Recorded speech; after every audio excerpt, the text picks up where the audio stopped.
Here we go. Tammy Swann, good friend. Thank you for showing up today. Thanks for having me. Upstream Financial. Upstream Investment Partners. Upstream Investment Partners. Yes. I was thinking about this actually when I was driving over here. You're one of those professions where you can't let your clients see you sweat, right? You're like the pilot. You don't want to see the pilot get nervous. You don't want the doctors to be nervous before surgeries. Calm, cool, and collected. And if you want to go chat with your financial planner, and if the market's kind of in turmoil, you want to make sure they're cool and they're calm. Yeah. How do you navigate that? By the way, It's funny you mentioned that because I saw a T-shirt over the 4th of July holiday that says, firework director, if I run, you run, right? Uh-huh. So kind of the same concept.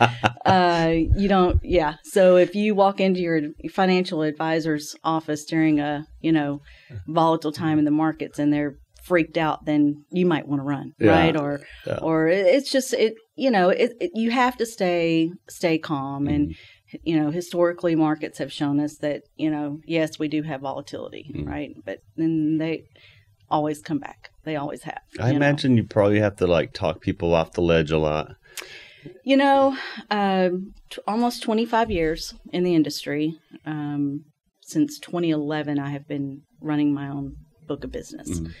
And you prepare, and if you prepare and educate your clients, educate more so than prepare about markets and volatility and how, what creates that volatility, and why is it happening? What are the catalysts? Is it a geopolitical event, or is it something, in a fundamental, right? In our economy. And you kind of break it down for them and help them to gain an understanding. You don't get those phone calls because they understand.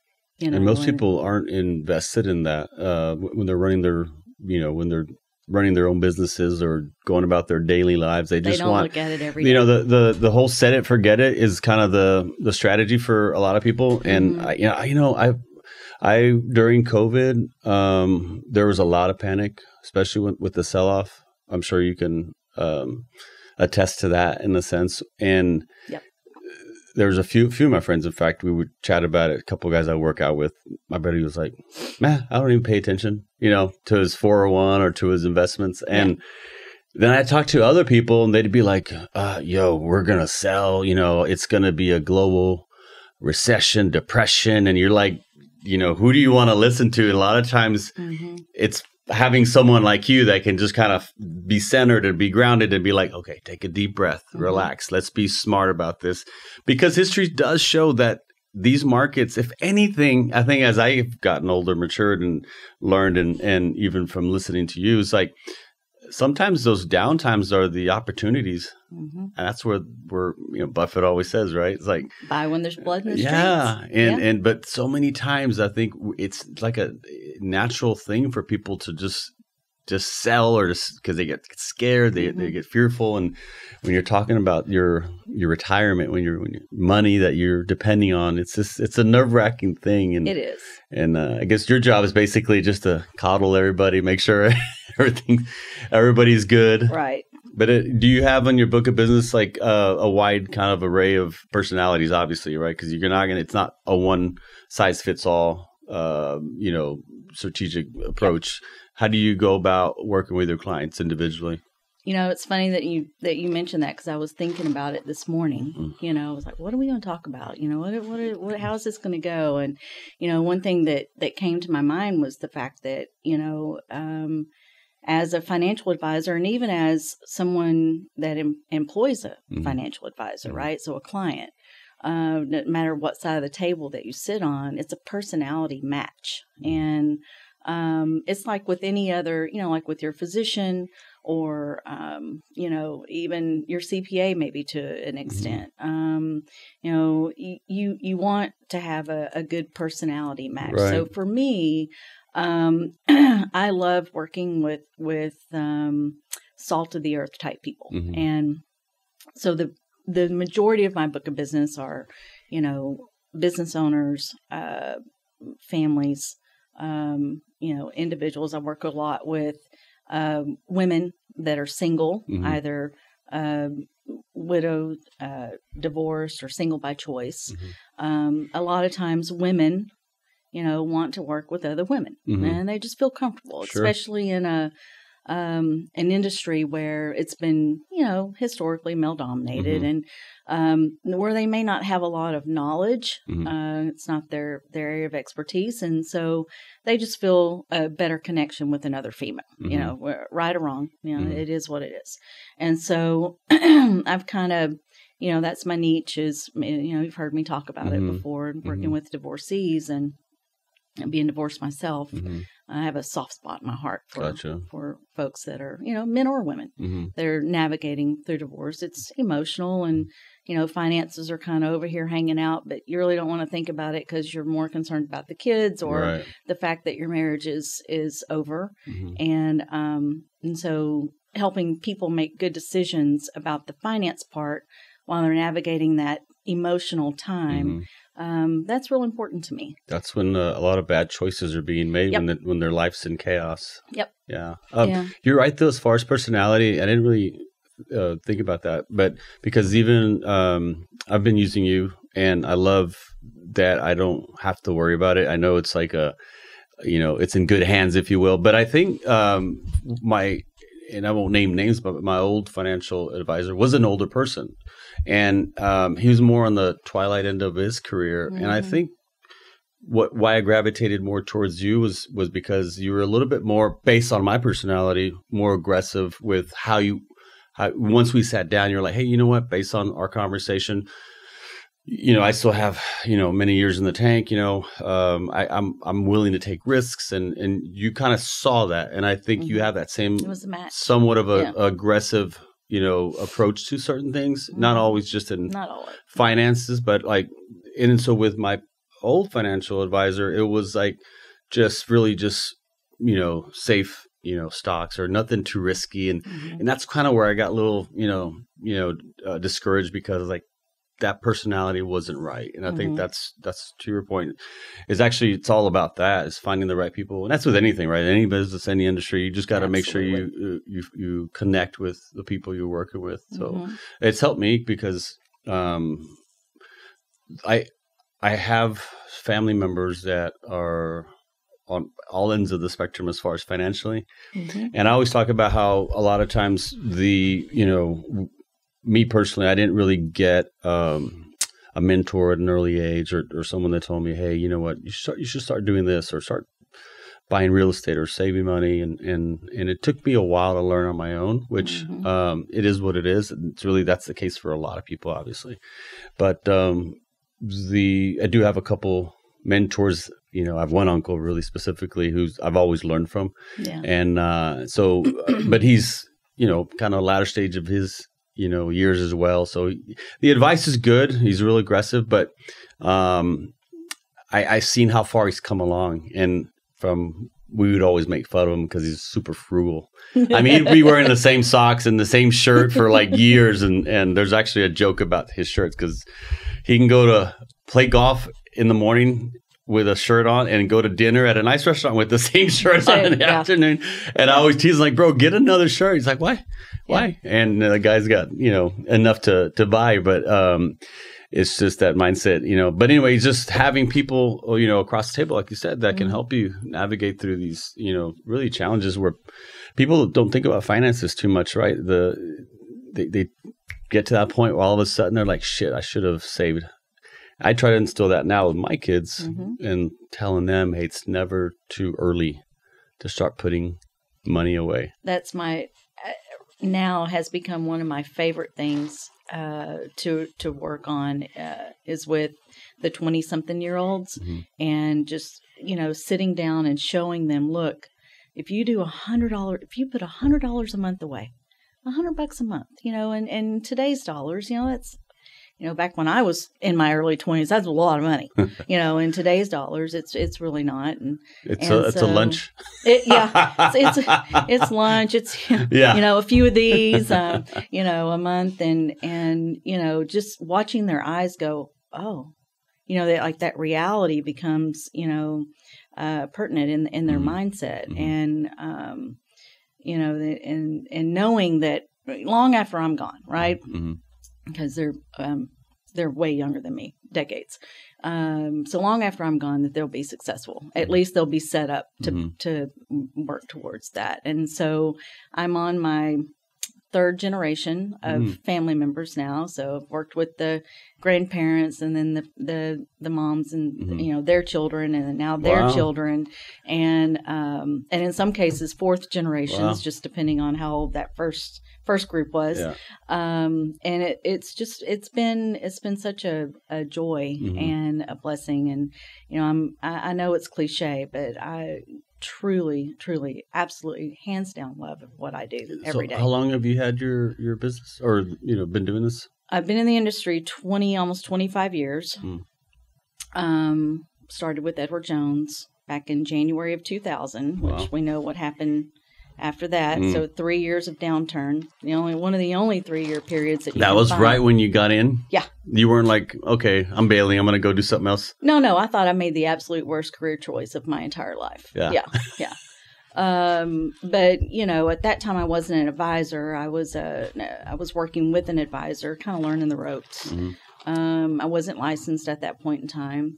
But I would sit and listen to him talk to clients and make recommendations. And I would kind of do my own little pretend recommendation on the side and then, you know, see how it went. And, you know, it was successful a lot of the time. Nice. And I just instilled a lot of confidence in me that, hey, yes, this is something you can do. Came from a very humble background, you know, lower middle class and definitely not for money. Absolutely not. So, you know, I didn't even know what a mutual fund was. What made you decide to get into this though? That's a tough question. I didn't make that decision. I feel like it was kind of made for me. Had worked for a grocery, Brooks Brothers, are a big grocery, like an H-E-B, but over in East Texas. And I worked at their corporate office. I grew up with them. You know, I'd been there for 10 years and started when I was 17 working in the warehouse. And make $4.10 an hour. Was that your first job? My first job was with the highway department in Zavala, Texas. And I was supposed to sit in the office. This is kind of a funny story. So I'm going to share it with you if we have time. So I was supposed to sit in an office and answer a phone at the highway department in Zavala, Texas. No one calls the highway department. So I would just sit there and, you know, twiddle my thumbs, you know, play tic-tac-toe, whatever. So I convinced one of the guys in the yard to teach me how to drive a front-end loader. Because I wanted to, you know, load the dump trucks, right? I wasn't supposed to do that. And when the supervisor found out, I got in trouble. And he said, well, you want to be out of the office? I'll put you out of the office. And he put me on the patch truck. So I got to drive around on a patch truck with two sweaty guys flanking me and get out and put oil in the patch and then put the asphalt in. And in 100-degree weather in East Texas, it is not fun. And it taught me a very strong lesson. Be careful what you ask for. But that was my very first job. And then Brookshire's was my you know, they were family. It was a family-owned business. And you know, I kind of grew up with them. And in the small town of Lufkin, Texas, you just really, you know, you feel like there's no other opportunity for you. Like they were a big employer. And I just became a little disenchanted with, you know, with the corporate job. And I had 2 kids and I wanted, you know, 2 babies, and I wanted to spend more time with my family and work in the petroleum department. And so my best friend now and I would trade off weekends. So it was a 7-day-a-week job. Holidays, you know, you got to buy fuel, get it in the ground. And so I just wanted to change. So that was back in the day, and I'm dating myself, Richard. I bet you remember this. When to look for a job, you actually looked in the paper. Sure. Right? Circle the ones that you were interested in. And I did. Yeah. So I got the paper out and I was looking through, and it said Edward Jones had just opened a new office, and they were looking for. There in Lufkin? They were looking for an assistant. Circled it. And it had fax your resume to this number. So I went in, put a resume together, and I faxed it in. And Jay Schwartz, he's still the advisor there, still a really good friend of mine. He said, I'd like for you to come in for an interview. So I did, took a test, and math test. Make sure you can actually add, I guess that's a good test to take. That's a good one to take. Add and subtract, and I passed with flying colors. Math is kind of a strong suit, and so and then he called me a couple of days later and said, I'd like to offer you the position, and I turned him down. Really? Yeah. Why? I was scared. Oh, okay. Nervous, and went and prayed about it a lot, and I just wanted to be sure I was doing the right thing for my family. And at that time, how old were you then? 26, 25, 26. And so a couple of days later, I was sitting with a friend. I told her what was going on. She was like, "Have you lost your mind? It was handed to you on a silver platter. Yeah. Why didn't you really are missing an opportunity to change, your job, your career, and learn something new and do something that you really enjoy." And so I called him back and I said, have you filled that position yet? Yeah. He was like, no, not yet. I was like, can I put my name back in the hat? And he was like, yeah. And I said, I swear to God, I do not have multiple personalities. I promise.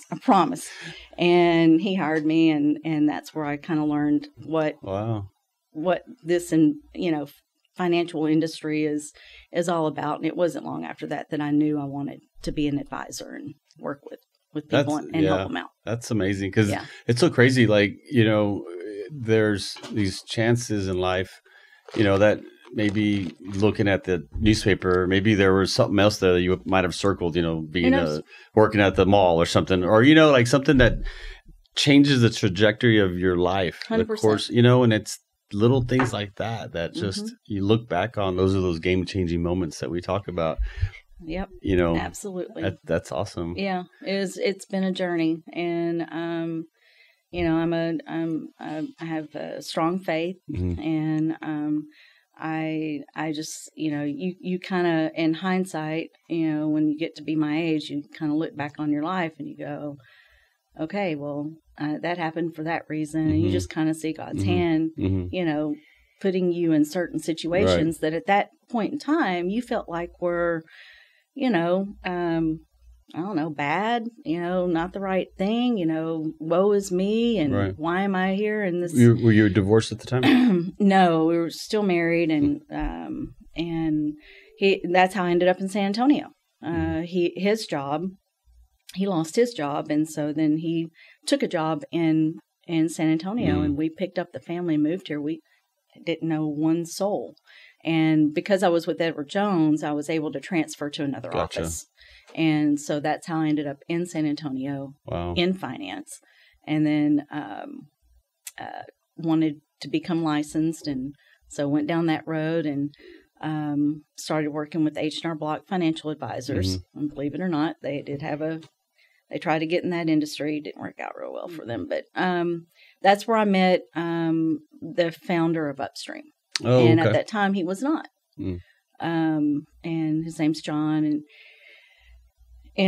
years later, and I became a manager and managed other advisors with a local firm here in town, and advisors that were in banks.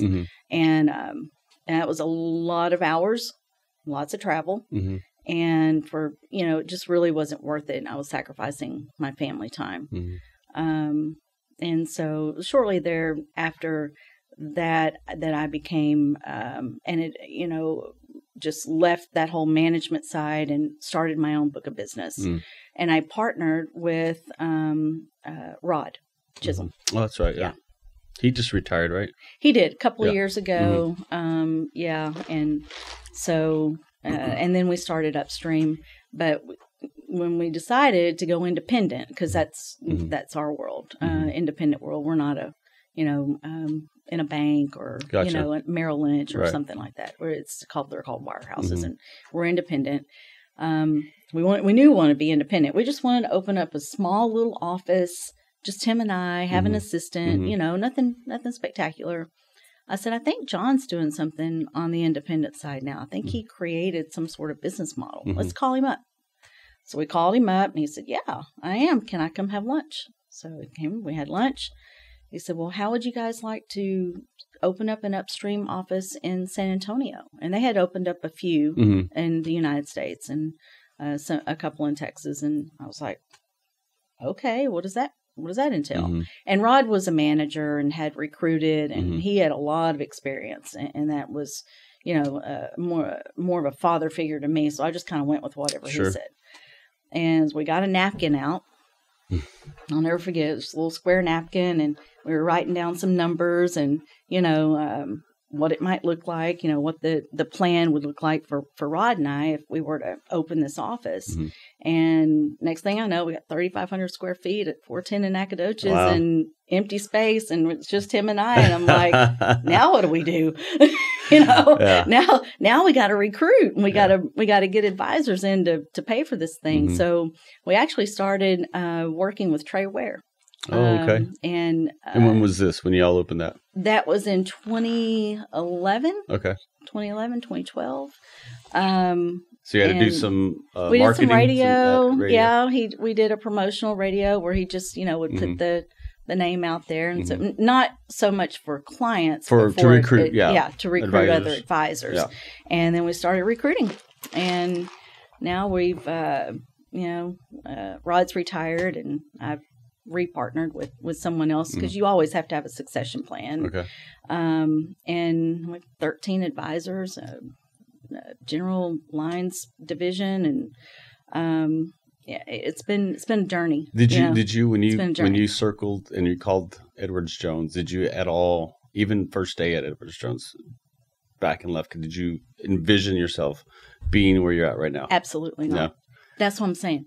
When you look back at your path and what you thought were roadblocks really weren't. Right. They were just detours. Yeah, course corrections.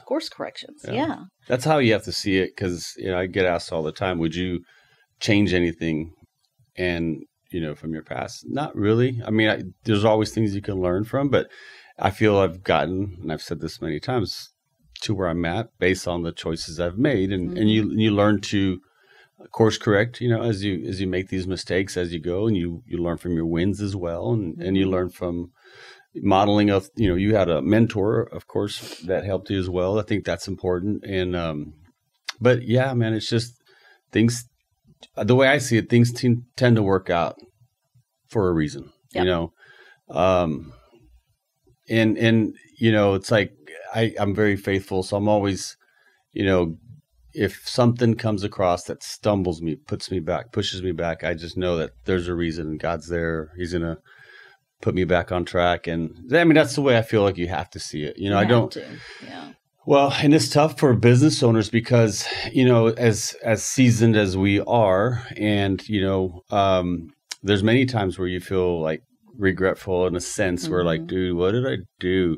Why am I doing this? Even when I started off on my own, that's like, I was in the flooring industry, partnered with my uncle, but essentially left a very good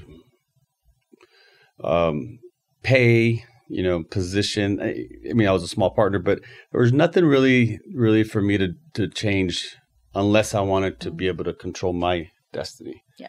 And I wasn't in that position, but it was very safe. But you have to sometimes step out of your comfort zone. Get out of the comfort zone. Screw safe, because safe can only get you so far. It's the risk takers that go further. And I think that's the best thing I ever did. I mean, did I have to start over at 32? Yeah, I did. And that's why I'm very, very empathetic, or, I admire the people that get into business even at a latter stage in life, because whether you're 45, 32, 25, I mean, we're still kind of scared, we still need support. And I didn't really have at 32 much of a support system the way there is now, I feel, especially like in our groups that we're involved in. So it was things that we, kind of took a lot of resiliency to, support from my wife, and just like being able to kind of just go through it, muster through it, and, push forward all the time. that's what really inspires me now, is to help others that are in that position where I was at, and just to encourage them. It's like, man, you know what? If you really find that this is something that you're passionate about, stick with it. It's never going to be super easy, but if you stick with it, you work hard, be determined and disciplined. And sometimes you're not going to get those sales, but when you get that one sale, it's like, okay, you get reinvigorated. You're like, back, and like, you feel like you're on the right path, and you just have to stick with it. And it takes time. But what's cool though is, like, with your journey too, is like, we never know where our future lies, and to reflect on it now is really, really cool. But I'm sure you still have some big goals. I do. Personal development is really at the forefront for me, and just being able to your point, mentor other advisors that are young and coming into the industry. It's just not a lot of college kids pouring into the finance world, especially doing what we do, and we got a lot of advisors that are aging out. And so, somebody's going to have to pick up the slack, and, just being able to be there as that mentor, if they so desire. Right. So that's a big goal for me, is to work with those kids, young adults. Well, I've got a 28-year-old, so I can call them kids. Sure.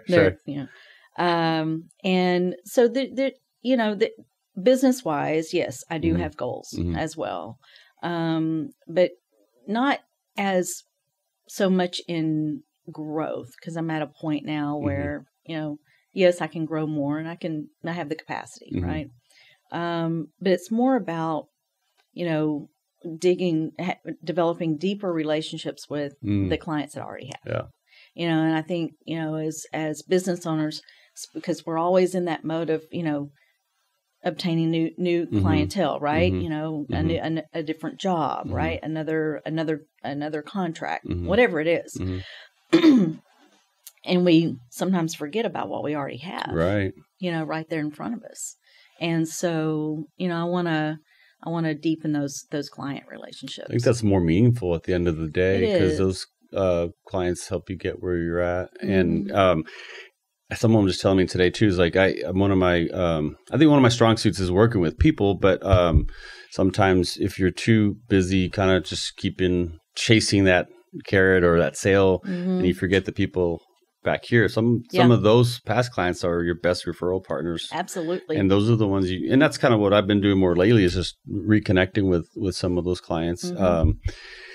But growth is always important. You still want to kind of, succeed in you don't want to go backwards. No, for sure. Even if it's little baby steps of like slowly kind of increasing your business, your sales, your growth, that's important. But I think in your industry and based on, like, even if you mentor the younger generation, I think the hard part with the younger generation is that lack of delayed gratification, because you have to, even going back to like telling kids to put in $100 a month, even my son opened up an account, right? And he's like, Dad, but I can't take this money out till I'm 59 and a half. I'm like, bro, that's what it is you have to slowly, open up a different account, right? That you can maybe pull in and out of.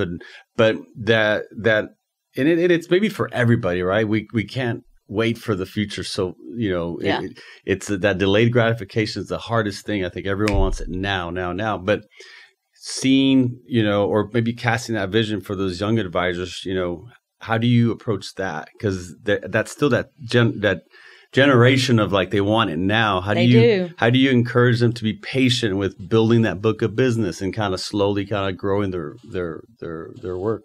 There's no magic that goes along. It truly is, whether they have the patience for it, right, or they don't. And so another challenge in the industry has become, that you see young advisors, they get in, they're learning the ropes, right? They want to build their own book of business, or they're working as a junior advisor under, a senior advisor, and it's just not happening, to your point, quick enough. And so they divert and go into another area of finance, or maybe a completely separate and different industry. So just, it doesn't happen overnight, and it takes a lot of work. When I first started building my book of business, I started with 0 clients, not one. Wow. And it wasn't, it wasn't easy. You have to, it's Saturday morning seminars. Saturday morning with 2 young children that always had something going on. But you have to just, commit and look at the long road and not, be short-sighted. Right. So I don't know that you can teach that. Perhaps you can. I think it's built within them or it's not. And none of us are, successful overnight. I maybe a few exceptions, right? But for the most part, it takes a lot of hard work, a dedication, and just support from your friends and your family too. I think the other challenge too is that having that stomach for it. Going back to like never see them. Let them see you sweat, right? Yeah. Because the volatility of the market sometimes is not for everybody. And if you're, I feel our generation is a lot more resilient. I mean, we drank water out of a hose. You know, we did. Sometimes we ate dirt. We dropped up. We dropped our food. We picked it back up, and now it's different. Like it's just a different generation. So. Can they muster those volatilities in the market? Do they have that stomach, because sometimes it's just easier just to bail, find something easier and go pursue that. So it's interesting to that's a great point. And I think it goes back to, working with an advisor that, understands your level of risk tolerance, right? So your level of risk tolerance is very different than, maybe, your neighbor or a family member, right? So everyone is different. But as an advisor, I need to recognize and appreciate and really hone in on what that looks like for them, and not project my own tolerance for my own money. It's their money, right? It's not mine. Yeah. So you got to look at every account with different lenses. Every single account.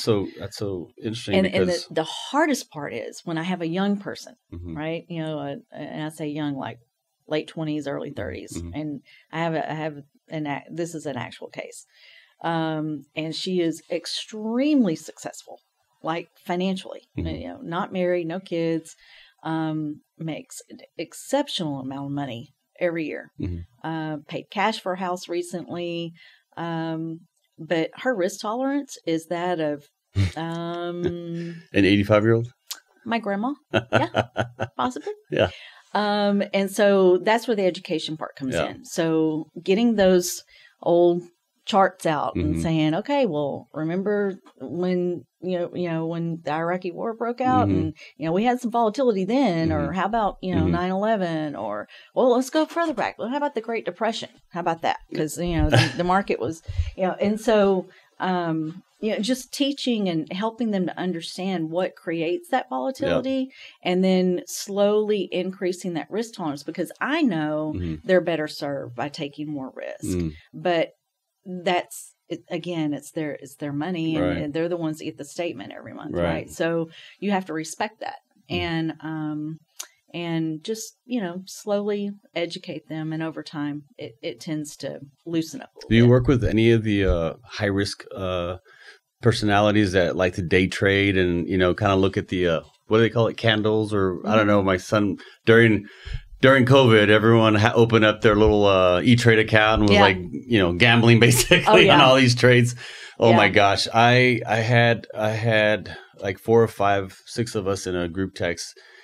And I guess because everyone was bored, everyone was opening up these accounts and buying like these penny stocks and stuff. And did I lose money? And did I make a little? Maybe. But I mean, it was like a game. It was stupid. And then so we'd like literally every day we were like text, oh, we should buy this stock, buy that stock. But and one of my friends, it's like you guys, I don't know how. It's like looking at the Matrix, it's like you just see all these numbers and these like charts and the candles or whatever. You're like, you have to look for when it drops to this or goes to this. And I don't have the time for that. Yeah. And I learned that that's not, my area of, risk tolerance in the sense of just kind of, doing it daily. And so people can make money off of that, but I can't. I don't know. I don't know if you like doing that or if you do that on the side. Or I'm more of a long-term investor. Now I do trade options from time to time in my own account, and I have a few clients that's their forte. But I was mentored by a gentleman. He's passed away now, but he taught me how to buy stocks, sell covered calls, sell naked puts. Like we did a lot of option trading. That's right after I got licensed. I thought all advisors did that. Oh, I didn't know that was just a niche. And so, then when I realized, oh, wait, that's kind of a lost art, right? I started focusing more when I was building my practice, on goals and like, what are your goals? And okay, let's determine what we're trying to do, kind of like what I mentioned in BNI. What's the end game? And then we can back into the investment side of it, whatever that looks like. Whether it's managed money or individual stocks or whatever it looks like. And depends on your risk tolerance. We incorporate that, but you got to start with where do I want to be? Financially, I'm making money, I'm earning a living, but what am I actually saving for? Setting those financial goals and then looking at, okay, well now what type of risk can I take that will get me there? Or that I need to take that will get me there. And so the financial planning part of it has become more of my favorite piece of this industry and what I do on a daily basis, because when you can sit across the table from someone and tell them you can retire today and see their face just light up, and they may or may not retire, but at least they go back to work knowing that they can. Yeah. Right. It's just you change somebody's, you have the opportunity to impact someone's future and to change their life. And so that's my favorite piece of it. Now, don't get me wrong. I'm still that nerd with charts, and I love picking stocks, and I love researching stocks and, what's driving this company or that company and the price. And, but really the financial planning part of it has well taken over in my practice. I wish that was something that was taught like in school at an early age, like, kind of embedded in people's brains, like in middle school, high school, like, hey, saving, long-term investments, or even if it's just, you have your macroeconomics, economic classes that kind of just touch on it. But because I think, unfortunately, and maybe it's culturally, I know like on the Hispanic community, I just feel like most Hispanics feel like they're going to work forever until they drop dead, like, I don't know. It's just, and I know that I'll work as long as I have to, even if I don't have to, because I just love to stay busy. I think that's, I can't imagine, like for me, I don't even know what retiring would look like at 60. Oh, I'm 61 or 65. And I have, a cousin of mine, or I have friends that are in the military that retire at 45, and they just kind of, then they get bored after a couple of years, and what are they going to do? It's like, so they go pursue other, get into business or whatnot. But I always feel like I have to do something. But unfortunately, the whole financial part of it, as far as planning for your retirement, planning for the future, is like, well, there comes a day where you can't work. You still have to have money coming in somehow. I call it being permanently unemployed. Yeah. And we don't think about that. That's the hard part. Especially when you're younger. Right. You don't see yourself not being able to work. You think, to your point, I can't touch that money till I'm 59, that like that's light years away. It's not, they're going to wake up and be 50 and just what like happened? That. Yep. What happened? You can't teach that. Yeah. It is what it is. Well, and you can't depend on any type of Social Security, to sustain you or to. It's not a good idea. Yeah. I mean, it's important and it's incorporated in the planning piece, but I think, as a safeguard to not solely rely on that. That's why I'm a big proponent of, I love real estate. I think, that's a great way to diversify and, it's not something that I personally manage, but I always tell my clients, if you want to buy a piece of rental property, I'll back you on 110%, given everything else it falls into place. Right. So, I just, yes, you are correct. If we have someone come into the office and we're going through the planning piece and they're like, well, my only safety net, my only mailbox money is going to be Social Security, then, we'll have a strong conversation about how that's probably not a good plan. You may want to have a backstop. Right. Yeah. How do you feel about the digital currency, the Bitcoins and the Ethereums out there? I don't really understand it. So I don't delve in it. The industry is very, we're highly regulated in what we can and cannot do. And so, a lot of those, funds, ETFs and whatnot that are backed or have that incorporated into them, we don't even have available on our platform just for security purposes. Makes sense. And so I've never really dug too deep into it because I just don't, it's just not something that I understand. So I kind of stick with what I know. Gotcha. Yeah. Do you have any issues with retention? It's not like insurance, right? Because obviously when you get a client, that's a client for the long haul. That's the goal. Unless people pass, I guess, then that's the end of that relationship. Right. But you still have to monitor that. I guess you always have to, going back to keeping in touch with your clients. Yeah. And so it's such a good point. It's hard because, like you mentioned earlier, chasing that carrot and trying to, Well, I'm wondering with the expectations with your clients, if someone says, man, I only got a 5% return, instead of a 10%. So are you judged by that, do you think? Or, I mean, obviously you have to set proper expectations, and maybe most people don't, look at it quite often, but there are some, I'm sure, like just every day looking at, hey, man, I'm not getting my return. How do you deal with that?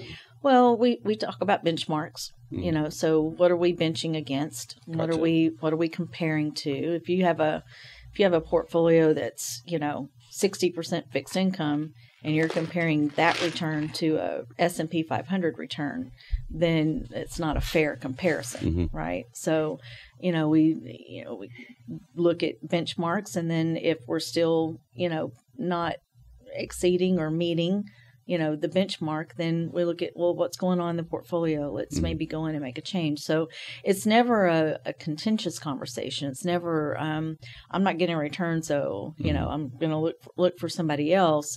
It's more about, well, let's figure out what's going on.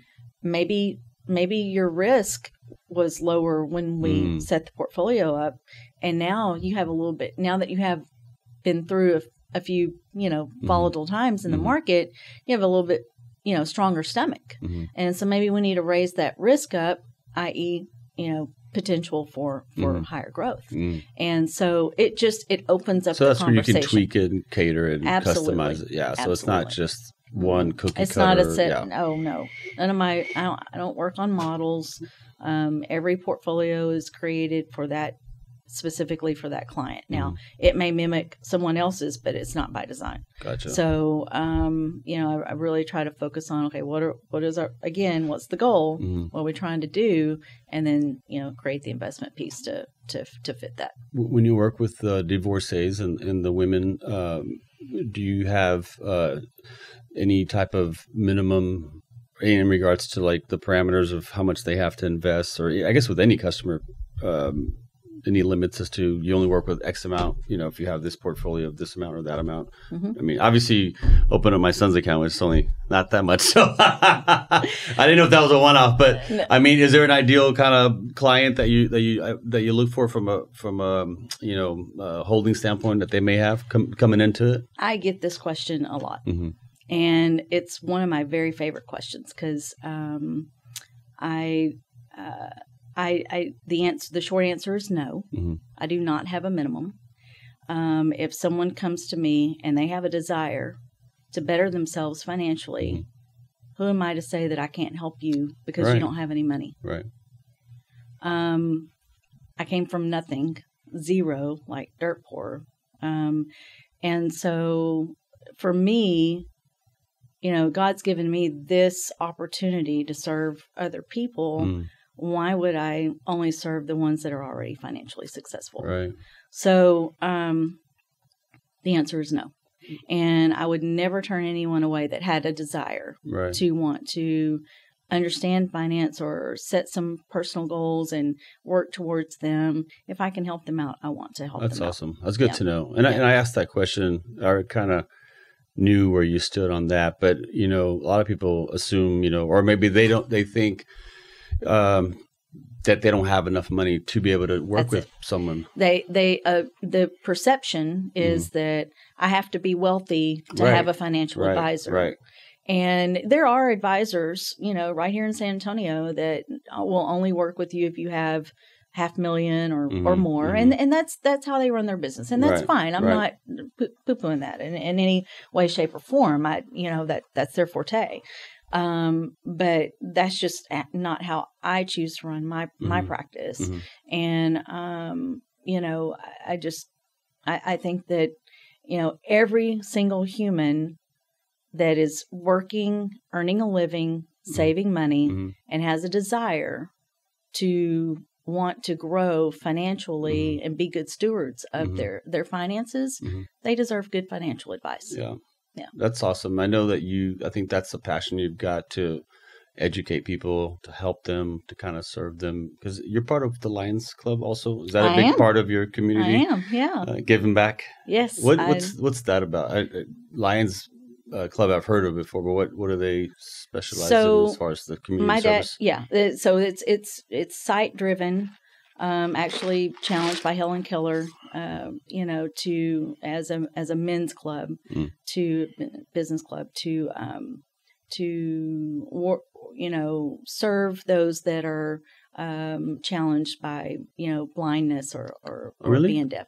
I didn't know. Yeah, and so I'm a member of the Founder Lions Club.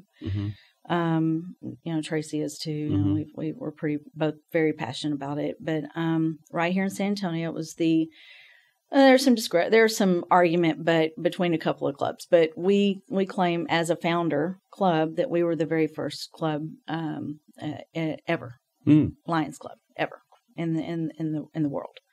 And so it started right here in San Antonio as a business man's organization, and just kind of grew from there. And so what we focus on is anything sight related. So there's a few, but sight, diabetes, different.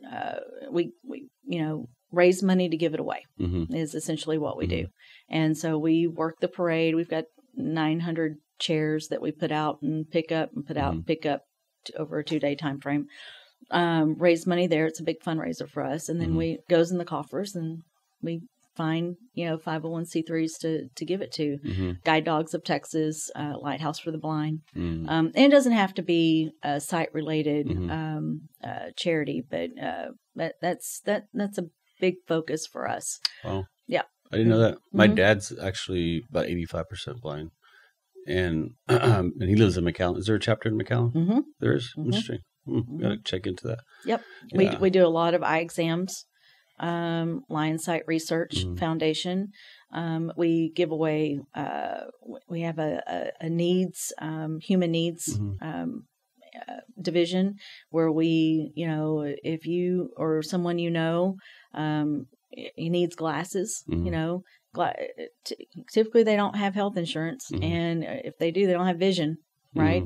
And so can't just walk into, Walmart, eyewear and say, I need a pair of glasses, and they give it to you for free. Right. And so these are, lower income folks for the most part. But imagine going through life and trying to navigate working or going to school and you can't see. You're a child, you can't see the chalkboard. chalkboard. I'm dating myself. Whatever, the screen. You can't see the teacher. You have maybe your far side, and you can't see up close, and you can't see the paper, and so your grades are suffering, and you're hitting a brick wall, right? And it's all because you don't have the proper eyewear or the eyesight. And so we try to work with folks in the community that and provide them with the exam and then the glasses.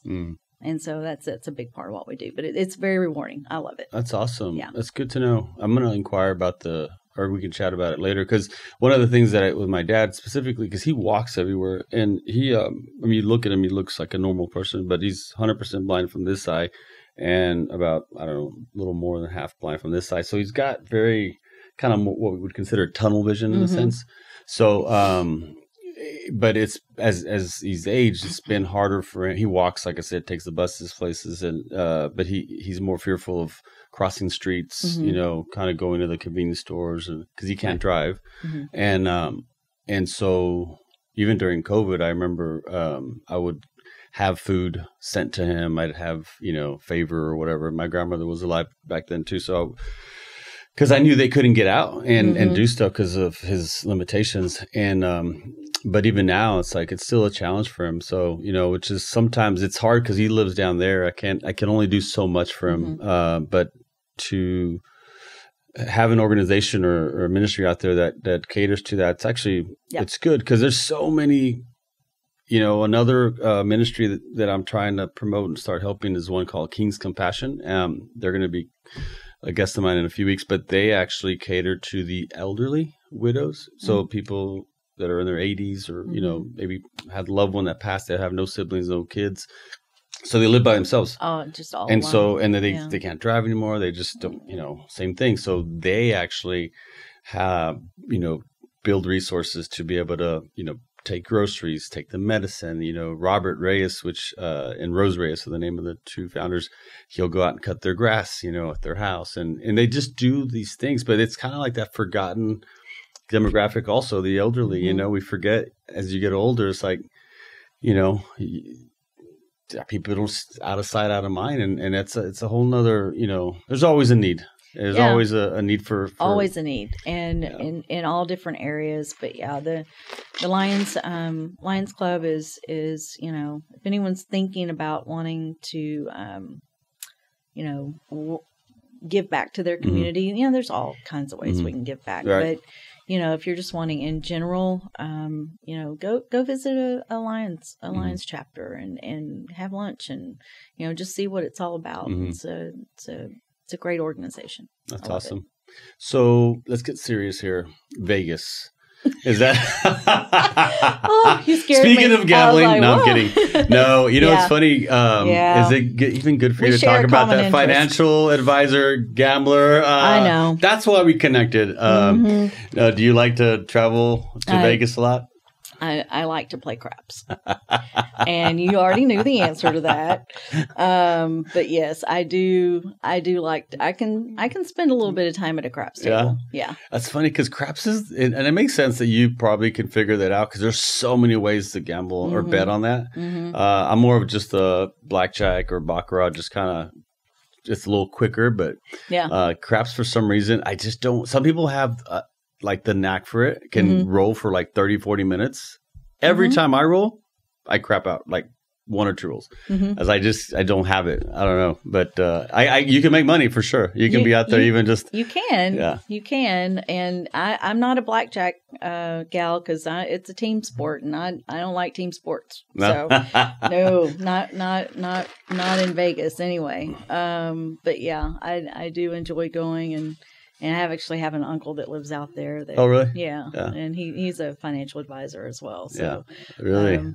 But he's been there since the 70s. So he's over the strip. But I don't mind going and throwing some ivory. It's a good little getaway for us when we go. But we haven't really traveled as much this year. But I think maybe end of the year we'll make a trip back to Vegas. But that's usually a good place to decompress for me and just kind of. Yeah.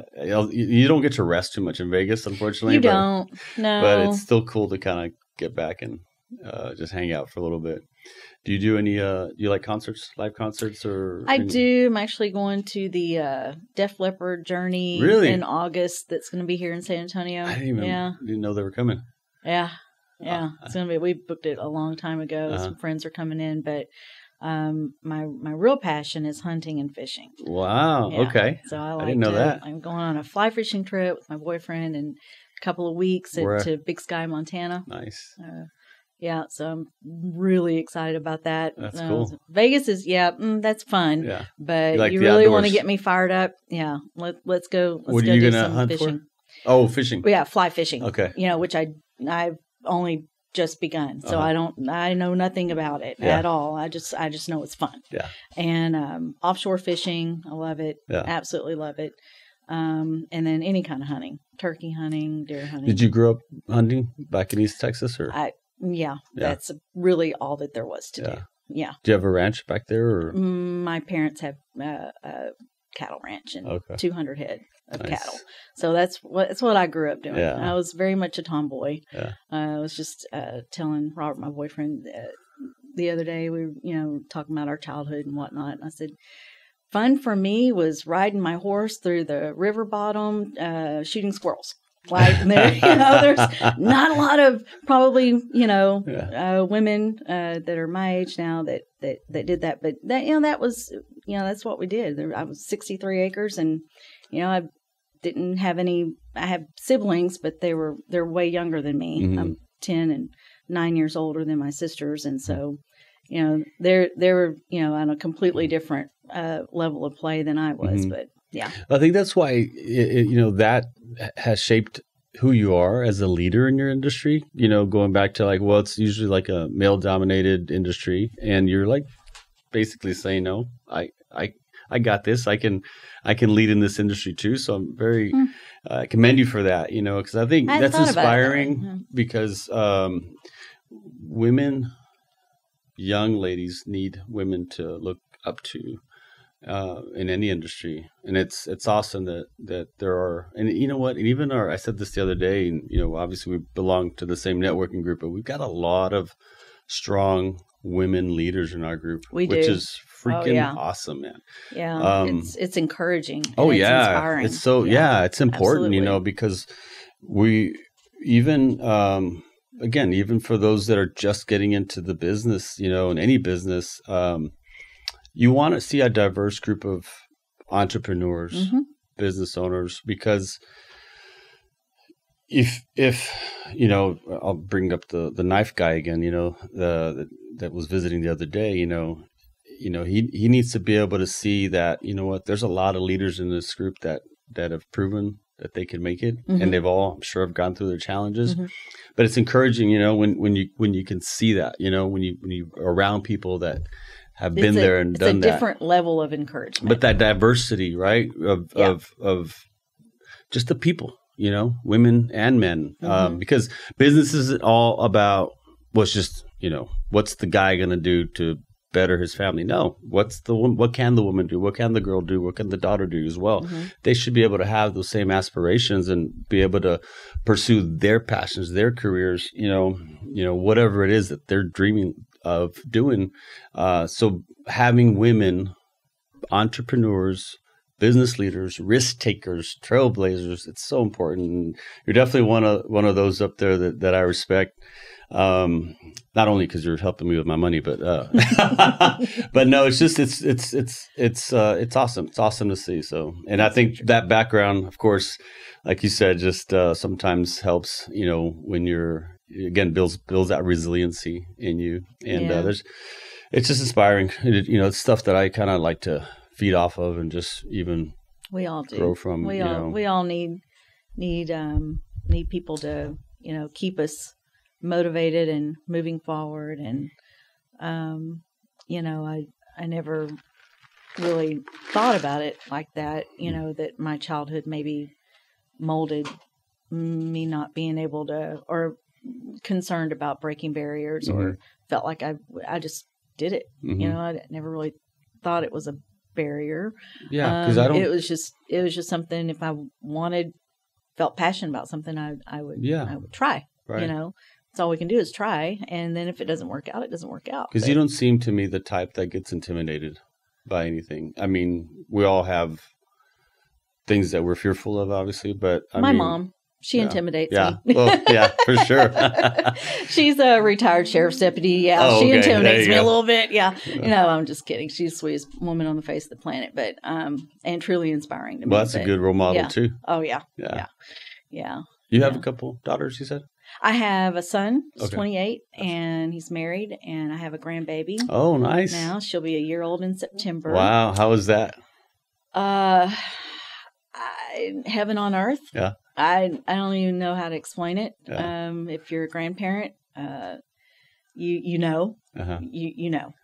I always heard that being a grandparent was like the best thing in the whole world. Well, it is. Is it? Oh, yeah. It is. And is he here in town? No, she is in Lufkin. Oh, okay. So they chose to move back to home. Mm-hmm. That's where all my family is. Gotcha. So that she would be raised around our family and grow up in a small community. And so you go back home a lot now? I'm leaving today. Oh, okay. And I'll be there through Sunday.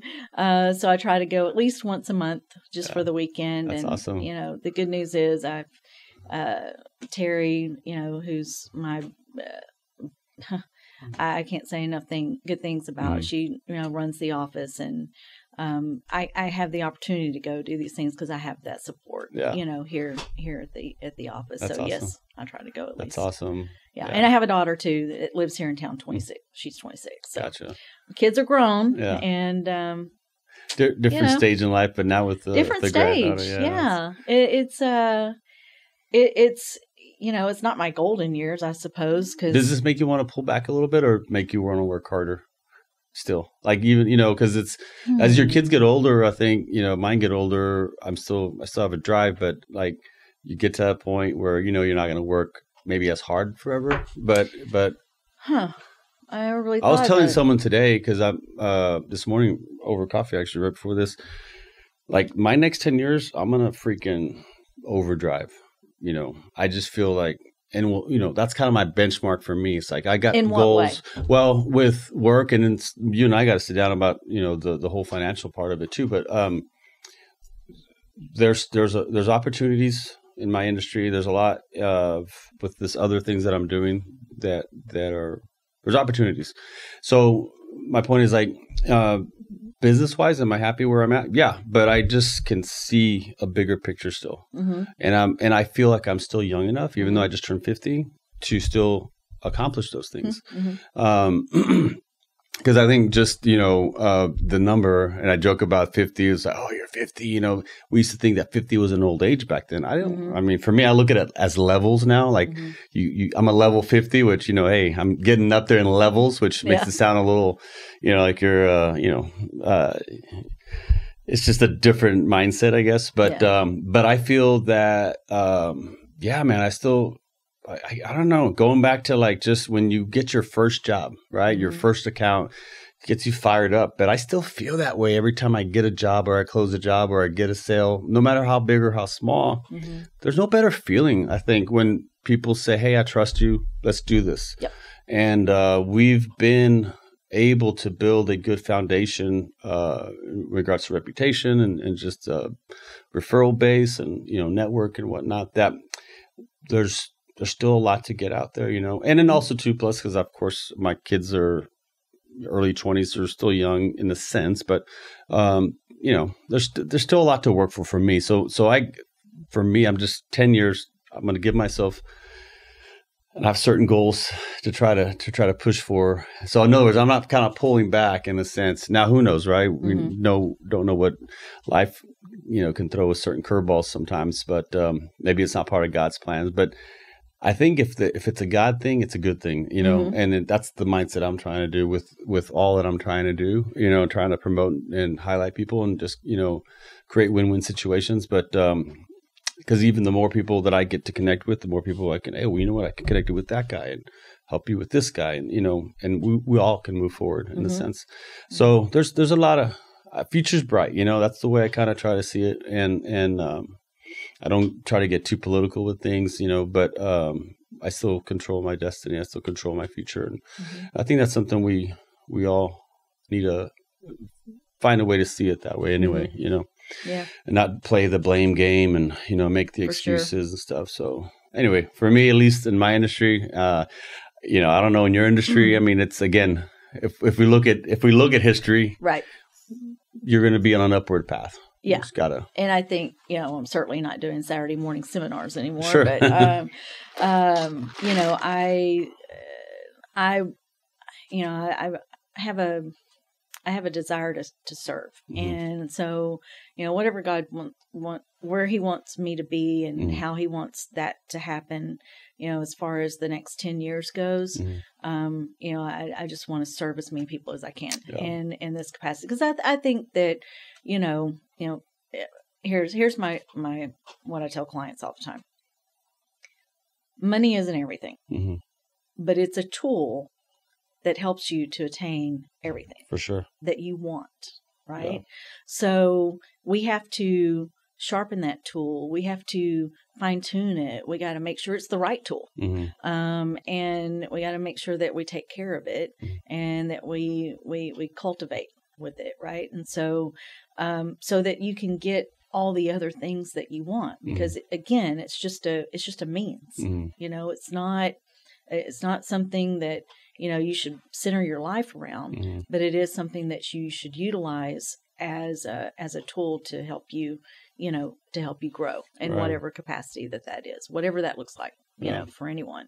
And so for me, I got some pretty lofty business goals. I do. I've challenged myself, in different areas, in different ways, you know, incorporating different things into the practice. But, you know, at some point I'll bring on a junior advisor and, you know, I got to pass the baton, you know, at some point in time. And, you know, it's kind of like, you know, a physician's practice or, you know, a CPA firm or whatever, where you have accumulated these relationships over decades.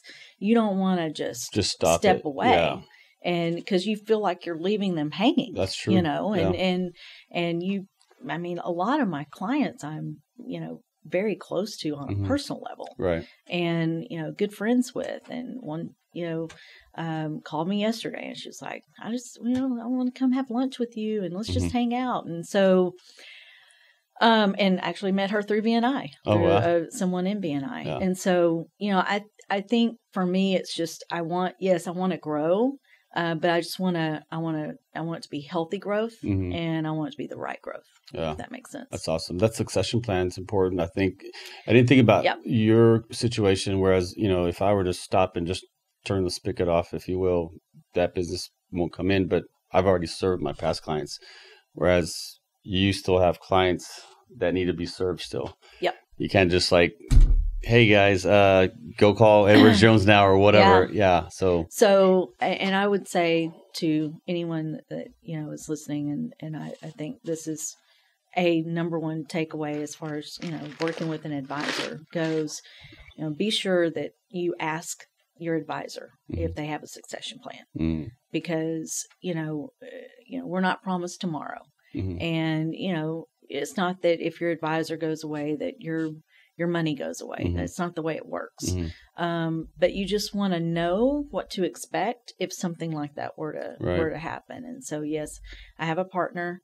And then I also have a succession plan if, you know, something were to happen to him and me at the same time. So you just want to be sure that that's in place and, you know, cause, you know, it's similar to, you know, I liken it to the physician's practice, but you go to the physician for something, right? But, you know, here it's your money is being held and, you know, invested and monitored, right?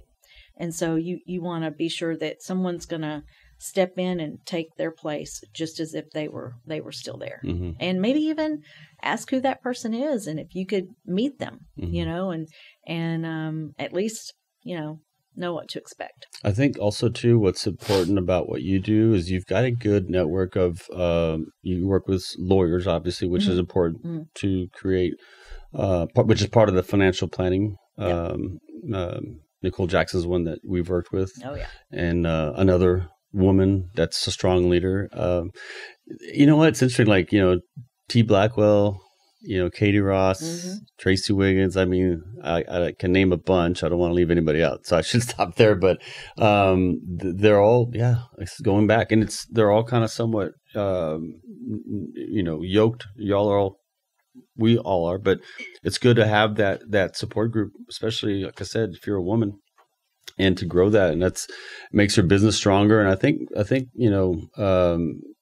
obviously with clients, women, to your point, divorcees that look for guidance, I think they'd rather get it from someone that's been there through their shoes and kind of have a little more empathy as to their situation. So it helps. For sure. It creates an alliance, and you kind of you want to connect. And so that's with any client, and I wouldn't turn anyone away, but it certainly makes it more pleasurable for, I think, both sides of the table if you connect in some way, shape, or form. And so for sure. Yeah, it's being in BNI has changed. Well, that's what's built my business. Really? Oh yeah, hands down. 100%. I mean, I don't more or less network myself in any other way, shape, or form. It's just, client referrals and organic growth. But BNI has been, I've been in the group now for 11 years. And, there are a lot of seasons in my life and a lot of personal challenges. And just not only having, those women and men in the group that you're friends with and you're close to, that have supported you and lifted you up during those hard times, right? When it'd be real easy to step away from my practice because I've got this going on or that going on, and they're like, keep your head down. You're gonna be fine, right? Just that encouragement. For sure. I wouldn't have had that had I not joined BNI. So every Wednesday, 7 a.m. for 11 years, it's been tough. Yeah. But at times, but it's also something I would never give up. Yeah, that's awesome. I love that about our group. I think with our power trades team that I've tried to kind of muster up and kind of build, and we meet a couple times a month separately. Also, I try to encourage them, and even like I said, going back to my guest who was there yesterday, I think he was a little he, again, 3 weeks he's opened up his retail store, the knife shop, and then he goes there. I told Garth, I said, look, let's put up his QR code so we can people can see what he's about. And last night we were texting each other because Angela Barker, David Gallegos, a handful of people in BNI were like promoting his website, asking questions just on social media. And I screenshot it, he sent it to me. He's like, wow, the level of support. I was like, bro, I'm telling you, man. You get into a right group. Maybe it's not the right group for everybody, but if you get into the right group, it can definitely help you. You got people that are going to help you out and try to support you and promote you, man. And that's what I love about our group. And so I'm encouraged by that. I hope he can, his is a specialty thing. He can come in as an architect, actually, because that's what he is by trade. And we don't have one. Well, I was joking because when I was looking at signing him up for as a guest, I was like, well, there's no knife trader, knife stealer, no category for like retail store. But anyway, so I signed him up as an architect, and he's going to do well. I'm encouraged by that, and I'm encouraged by you so much. Thank goodness Edwards Jones was hiring 25 years ago, and thank goodness he looked at the newspapers and circled that and called them. Thank goodness you are who you are, where you're at, and thank goodness your granddaughter, has someone that she can model and look up to. Wow. As she gets older. So Tammy, I appreciate you so much. And obviously, if someone's looking for a financial advisor, someone to kind of put them on the right path, someone that is not going to be sweating over the volatility of the market, someone that can set them straight, get them centered, I will always say, I know Thank you. A gal. Thank you. Tammy. Appreciate it. Thank you for being here.